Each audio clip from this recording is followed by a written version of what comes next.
ನಮಸ್ಕಾರ.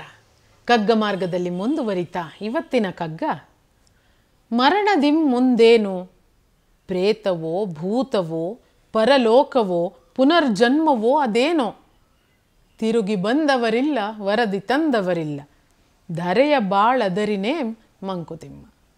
846ನೇ ಕಗ್ಗ ಇದು. ನಮ್ಗೆ ಯಾವಾಗಲೂ ಇದೊಂದು ತುಂಬ ತೀವ್ರವಾದ ಜಿಜ್ಞಾಸೆ. ಅನಾದಿ ಕಾಲದಿಂದನೂ ಈ ಪ್ರಶ್ನೆಗೆ ಉತ್ತರವನ್ನು ಕಂಡುಕೊಳ್ಳೋದಕ್ಕೆ ನಾವು ಸಕಲ ಸರ್ವ ಪ್ರಯತ್ನಗಳನ್ನು ಮಾಡಿದ್ದೀವಿ. ಏನು ಮರಣದಿಂ ಮುಂದೇನು, ಈಗ ನಾನು ಸತ್ತೋದ್ಮೇಲೆ ವಾಟ್ ನೆಕ್ಸ್ಟ್? ಪ್ರೇತವೋ ಭೂತವೋ ಪರಲೋಕವೋ ಪುನರ್ಜನ್ಮವೋ ಅದೇನೋ, ಏನದು ವಾಟ್ ನೆಕ್ಸ್ಟ್ ಗೊತ್ತಿಲ್ಲ. ಇಲ್ಲಿವರೆಗಂತೂ ಯಾವ ಉತ್ತರನೂ ಕಂಡಿಲ್ಲ. ಯಾಕೆ ಅಂದರೆ ತಿರುಗಿ ಬಂದವರಿಲ್ಲ ವರದಿ ತಂದವರಿಲ್ಲ. ಕೊಟ್ಟ ಕೊನೆ ಸಾಲಿನಲ್ಲಿ ತುಂಬ ಪ್ರಾಕ್ಟಿಕಲ್ ಆದ ವಿಷಯ ಹೇಳ್ತಾರೆ. ಧರೆಯ ಬಾಳದರಿನೇಮ್, ಅದರಿಂದ ನಮ್ಮ ಇವತ್ತಿನ ಲೈಫಿಗೆ ಏನಾಗಬೇಕಾಗಿದೆ? ಯಾಕೆ ವೈ ಆರ್ ಯು ಬಾದರ್ಡ್? ಸತ್ತ ಮೇಲೆ ಏನಾರಾಗೋಗ್ಲಿ, ಅಲ್ಲಿಂದ ಬಂದವ್ರು ಯಾರೂ ಇಲ್ಲ, ಅವ್ರು ಏನಾಗಿದ್ದಾರೋ ಏನೋ ನಮಗೆ ಗೊತ್ತಿಲ್ಲ. ಈ ಲೈಫಿಗೆ ಅದರಿಂದ ಏನು ಅಫೆಕ್ಟ್ ಆಗಲ್ಲ. ಸೊ ಮತ್ತೆ ಯಾಕೆ ತಲೆ ಕೆಡಿಸ್ಕೋಬೇಕು ಅಂತ. ನಮ್ಮಪ್ಪನ ಒಂದು ಸಲ ಕೇಳಿದ್ದೆ, ಮುಂದಿನ ಜನ್ಮದಲ್ಲಿ ನೀನು ಏನಾಗಿ ಹುಟ್ಟಬೇಕಣ ಅಂತ. ಅದಕ್ಕೆ ನಮ್ಮಪ್ಪ ಹೇಳಿದರು, ಈ ಜನ್ಮದಲ್ಲಿ ಏನಾಗಿತ್ತು ಏನೇನು ನಡೆದಿತ್ತು ಅಂತ ಎಲ್ಲ ನಂಗೆ ನೆನಪಿರೋದಾದರೆ ಆವಾಗ ಮುಂದಿನ ಜನ್ಮದಲ್ಲಿ ಏನಾಗಬಹುದು ಅಂತ ಯೋಚನೆ ಮಾಡಬೇಕು ಅಂತ. ಎನಿವೇ ಏನೂ ನೆನಪಿರಲ್ಲ, ಮತ್ತು ಯಾವ ಜನ್ಮ ಇದ್ದರೆ ಏನಂತ, ಇಟ್ ಮೇಕ್ಸ್ ನೋ ಡಿಫ್ರೆನ್ಸ್. ಹಾಗಾಗಿನೇ ನಾವು ಅದು ಗೊತ್ತಿಲ್ವಲ್ಲ, ಈಗ ನಮ್ಮವರು ಆಪ್ತರು ಅವರು ಸತ್ತು ಹೋದ್ಮೇಲೆ ಅವ್ರಿಗೆ ಏನಾಗಿರಬಹುದು ಏನು ಅನ್ನುವಂತಹ ಚಿಂತೆ ನಮಗೆ ಕಾಡಿದಾಗ, ಹಾಗಾಗಿಯೇ ಈ ಬೇರೆ ಬೇರೆ ರಿಚುವಲ್ಗಳು, ಪ್ರತಿ ಎಲ್ಲ ಧರ್ಮಗಳು ತನ್ನದೇ ಆದ ರಿಚುವಲ್ಗಳನ್ನು ಹೊಂದಿದೆ. ಅದಕ್ಕೊಂದು ಕಥೆ ಸೃಷ್ಟಿ ಮಾಡಿ, ಹೀಗೆಲ್ಲೋ ಒಂದು ವೈತರಣಿ ಹರಿತಾ ಇದೆ, ಅದಕ್ಕೆ ನಾವು ಇಲ್ಲಿ ಮಾಡುವಂಥ ರಿಚುವಲ್ಸಿಂದ ಅವರಿಗೆ ಆ ನದಿ ದಾಟಕ್ಕೆ ಸಹಾಯ ಆಗುತ್ತೆ. ನಾವು ಮಾಡೋ ಏನೋ ಕರ್ಮಗಳಿಂದ ಕೆಲಸಗಳಿಂದ ನಮ್ಮ ಅಪ್ಪ ಅಮ್ಮ ಅಲ್ಲಿ ಸುಖವಾಗಿರ್ತಾರೆ, ಅವ್ರಿಗೆ ಸ್ವರ್ಗ ಸಿಗುತ್ತೆ.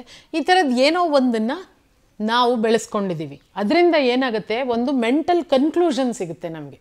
ಓ ಆಯಿತು, 13ನೇ ದಿನ ನಾನು ವೈತರಣಿ ದಾಟ್ಸಾಯಿತು, ಇನ್ನು ಅದು ನನ್ನ ತಂದೆ, ನನ್ನ ಅಜ್ಜಿ, ನನ್ನ ತಾತ, ನಮ್ಮಪ್ಪ ಹಂಗಲ್ವಂತೆ, ಇನ್ನು ಅದು ಕೇವಲ ಒಂದು ಆತ್ಮ, ಇಲ್ಲಿ ಅಟ್ಯಾಚ್ಮೆಂಟ್ಸ್ನೆಲ್ಲ ಅದು ಕಳ್ಕೊಂಡ್ಬಿಡ್ತಂತೆ ಅಂತ. ಅಲ್ಲಿಗೇನು ನಮಗೊಂದು ಕನ್ಕ್ಲೂಷನ್ ಸಿಕ್ಬಿಡುತ್ತೆ, ಓ ಸರಿ ಆಯಿತು ಅಂತ. ಸೊ ದಟ್ ನಾವು ನಮ್ಮ ಮುಂದಿನ ಜೀವನದ ಕಡೆ ನಡಿಬಹುದು, ಮುಂದಿನ ಕೆಲಸಗಳ ಕಡೆ ನಾವು ರುಟೀನಿಗೆ ವಾಪಸ್ ಮರಳಬಹುದು ಅಂತ. ಎಲ್ಲ ಧರ್ಮಗಳು ಎಲ್ಲವೂ ಇಂಥದ್ದೊಂದನ್ನು ಸೃಷ್ಟಿಸಿವೆ. ಯಾಕೆ ಅಂದರೆ ಆ ಮರಣವನ್ನು ಎದುರಿಸುವ ಸರಿಯಾದ ಪರ್ಸ್ಪೆಕ್ಟಿವ್ ಅದೇ. ಯಾಕೆ ಅಂದರೆ ಅಲ್ಲಿ ಮುಂದೆ ಏನಾಗುತ್ತೆ ಅಂತ ನಮಗೆ ಗೊತ್ತಿಲ್ಲ. ತಿರುಗಿ ಬಂದವರಿಲ್ಲ ವರದಿ ತಂದವರಿಲ್ಲ. ಸೊ ಸಾವನ್ನು ಎದುರಿಸಬಹುದಾದ ಅತ್ಯಂತ ಸೂಕ್ತವಾದ ಮಾರ್ಗ ಅಂದರೆ ಮಾನಸಿಕವಾಗಿ ಅದಕ್ಕೊಂದು ಪರಿಸಮಾಪ್ತಿ ಕಂಡುಕೊಳ್ಳೋದು.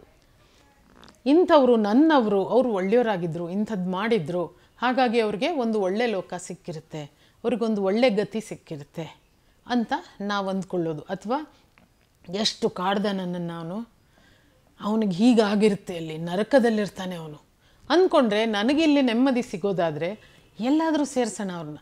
ನಾವು ಒಂದು ಮೆಂಟಲ್ ಕನ್ಕ್ಲೂಷನ್ನಿಗೆ ಬರಬೇಕು ಅಷ್ಟೇ. ಸಾವಿನ ನಂತರ ಇಂತಿಂಥವ್ರು ಇಲ್ಲಿರ್ತಾರೆ, ಇಷ್ಟು ಕೆಲಸ ಅವರಿಗೋಸ್ಕರ ಮಾಡಬೇಕಿತ್ತು, ನಾ ಮಾಡಿದ್ದೀನಿ, ಇನ್ನು ಅವ್ರು ಸುಖವಾಗಿದ್ದಾರೆ ಅಂತ ನನಗನ್ನಿಸ್ಬಿಟ್ರೆ ಇಲ್ಲಿ ಧರೆಯ ಬಾಳಿನಲ್ಲಿ ನನಗೆ ನೆಮ್ಮದಿ ಇರುತ್ತೆ.